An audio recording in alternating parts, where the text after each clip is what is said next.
우리 다 같이 한 목소리로 읽겠습니다.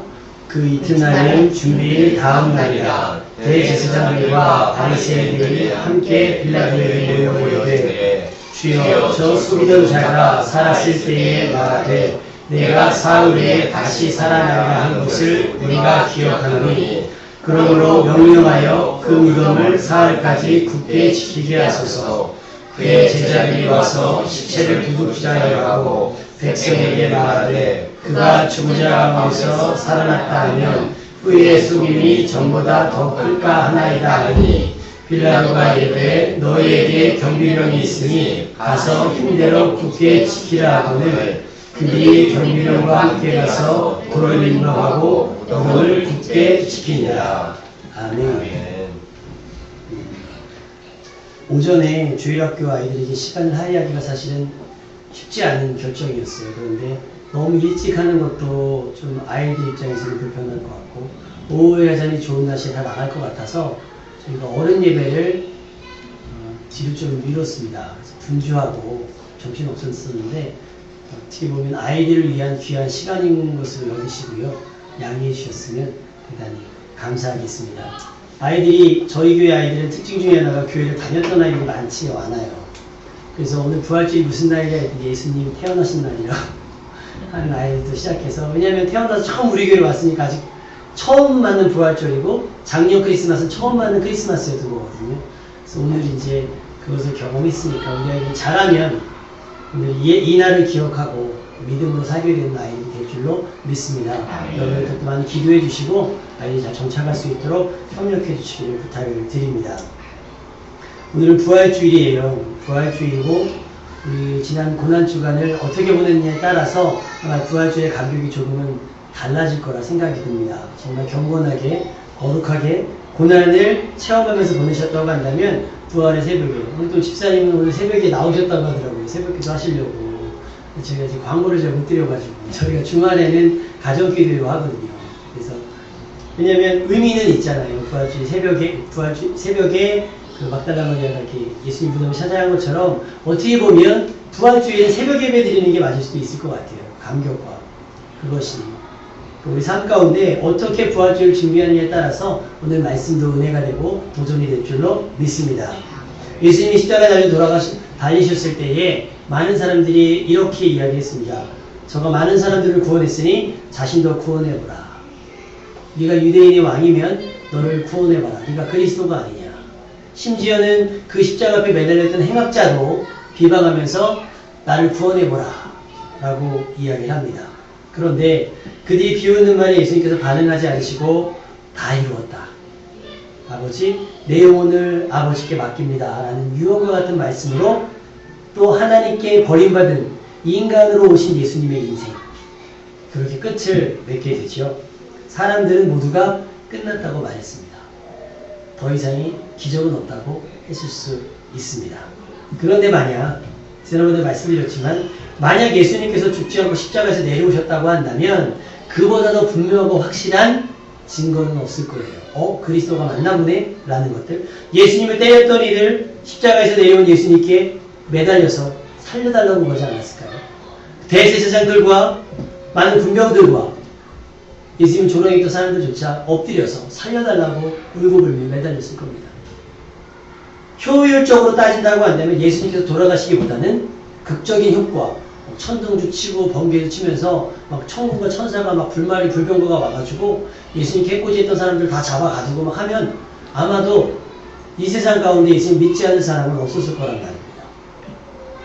예수님은 하나님의 아들이라는 타이틀로 사람들에게 명예와 영광을 받으셨을 수도 있습니다.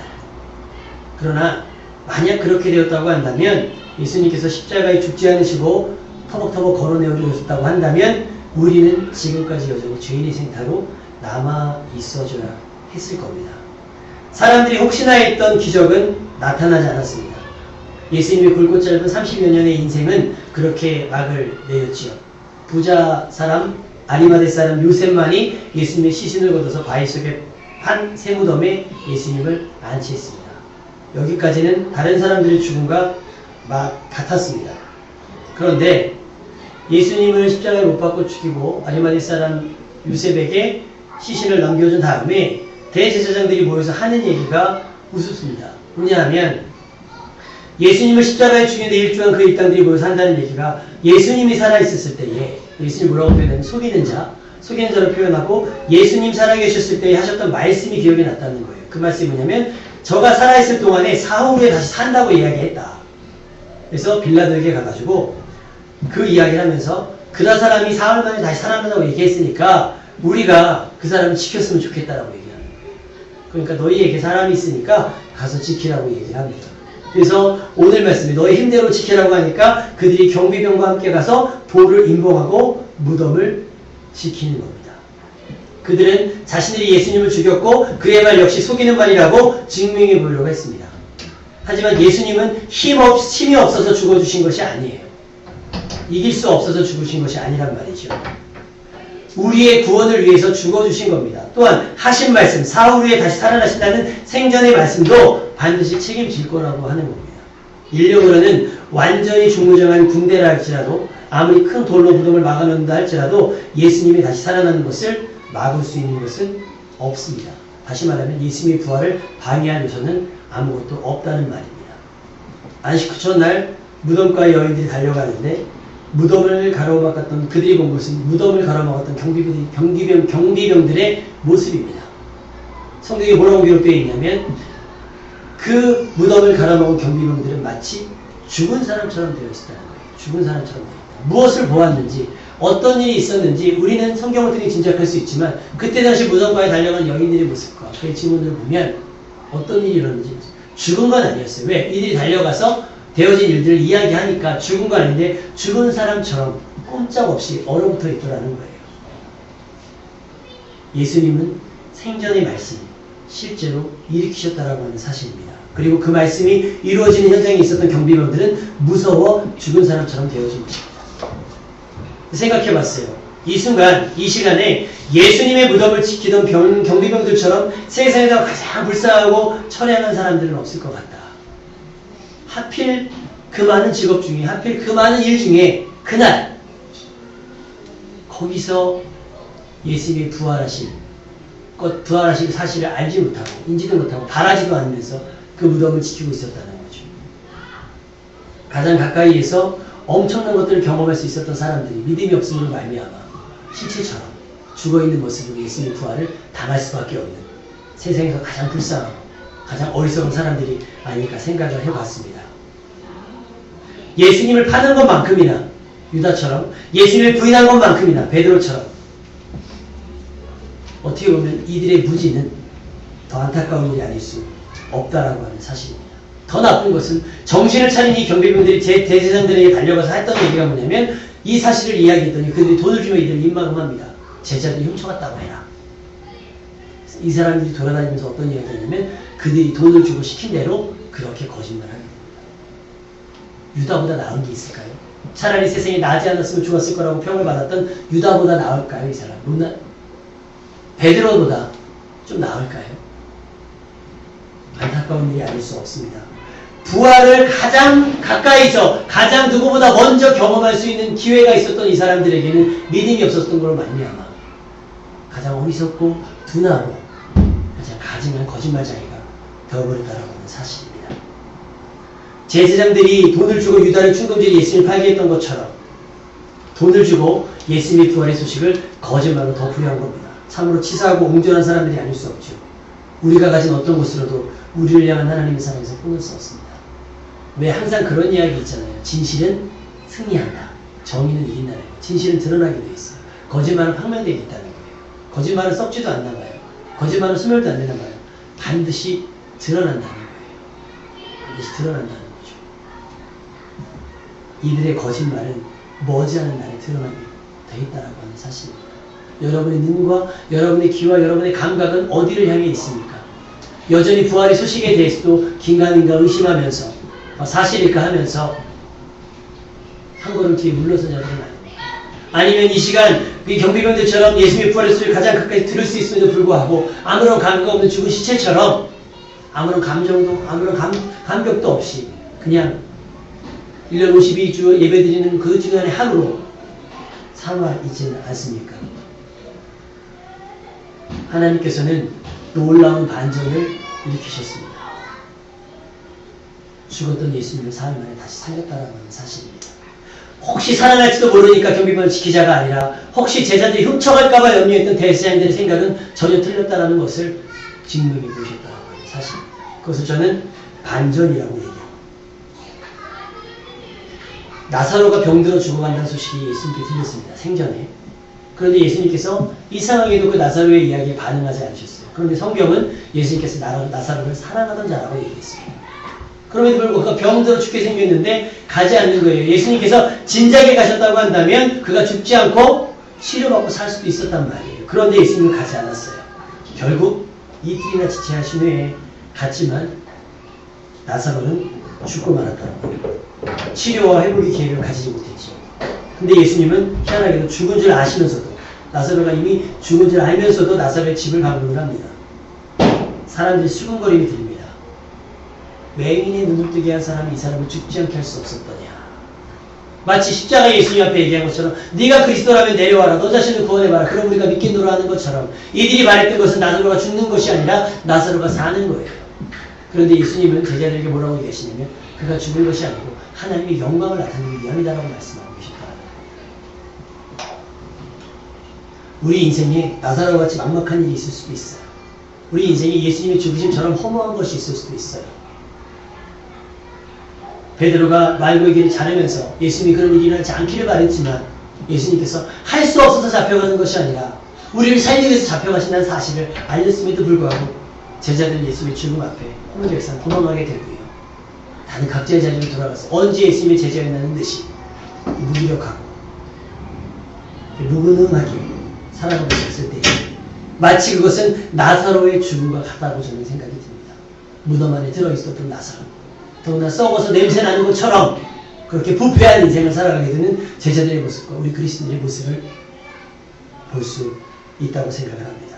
그는 죽었습니다. 하나님의 영광이 드러날 수 있는 기회는 없을 것 같았습니다. 하지만 예수님은 이미 죽어서 썩어진 그를 무덤 밖으로 끌어내셨습니다. 돌문을 굴리라는 거예요. 그 얼마나 번쩍스러운 일입니까? 돌문을 굴러내립니까? 죽어서 냄새나는데 무덤을 파헤치라는 이게 무슨 말이겠습니까? 그런데 예수님께서 나사로야 걸어서 나오노라 했을 때 나사로는 수족을 베어둔 채에 걸어 나왔습니다. 마치 영화로 본다면 좀비처럼 무서운 일이죠. 예전에 어렸을 때 본 기억이 있어요. 전설의 고향 내 다리 내놔 내 다리 내놔 그런 거 있잖아요. 제일 무서운 게 죽었다 사람 살아나는 거 무덤에서 나오고 그래서 사람들이 공동묘지를 무서워하잖아요. 왜 죽었다 살아날까봐 죽었다 살아날까봐. 실제로 해외 토픽에 있었던 일인가요? 자기 남편인가가 누가 죽어가지고 대성 통곡을 하고 있는데 관뚜껑을 열고 나왔어요. 그래서 통곡하던 사람이 심장마비로 돌아갈 수도 있어요. 그러니까 죽었던 사람이 살아나고 살았던 사람이 놀라서 죽은 것이 기사에 나오고 있습니다. 죽었다 살아나는 건 놀라운 일, 엄청난 일이에요. 근데 이것을 바라고 이것을 좋게 여기는 사람도 있을 거 아니에요? 마리아와 마르다니. 얼마나 이렇게 감격스럽겠어요. 그런데 그걸 알지 못했던 사람은 죽은 사람이 걸어 나와봐요. 얼마나 깜짝 놀라고 무섭겠습니까? 경비병들이 왜 죽은 사람처럼 되어있는지 이 나사로의 모습을 보면 성경에 예수님이 어떻게 부활하신 모습인지 시처막적으로 나오지 않았습니까? 그런데 이 모습을 생각해 보세요. 배로 동인체로 걸어서 나왔는데 얼마나 무서웠겠어요. 예수님은 죽지 않게도 하실 수 있었습니다. 그런데 더 놀라운 것이 오늘 나사로의 사건을 통해서 나옵니다. 뭐예요? 예수님은 죽지 않게도 하실 수 있는 분이지만 죽은 자도 살릴 수 있음을 보이셨습니다. 할렐루야. 그러니까 예수님의 부활이 거짓말이 아닌 것은 이미 한 차례 죽었던 자가 살린 거잖아요. 소녀도 살렸잖아요. 죽은 것이 아니라 잔다 하는 것처럼 예수님에게 삶과 죽음은 아무것도 아니라고 하는 사실이죠. 이 정도면 충분히 믿을만하지 않겠습니까? 그런데 그들은 믿지 않기로 작정한 사람처럼 나사로의 사건을 접한 뒤에 어떤 일을 하느냐, 모여서 예수님을 죽이려고 몰이했고 그 이후로 틈만 나면 예수님을 어떻게 죽일까 고민하면서 결국은 예수님을 골고루 끌고 갔으며 십자가에 못 박힌 죽임을 했습니다. 근데 이들은 예상하지 못한 거예요.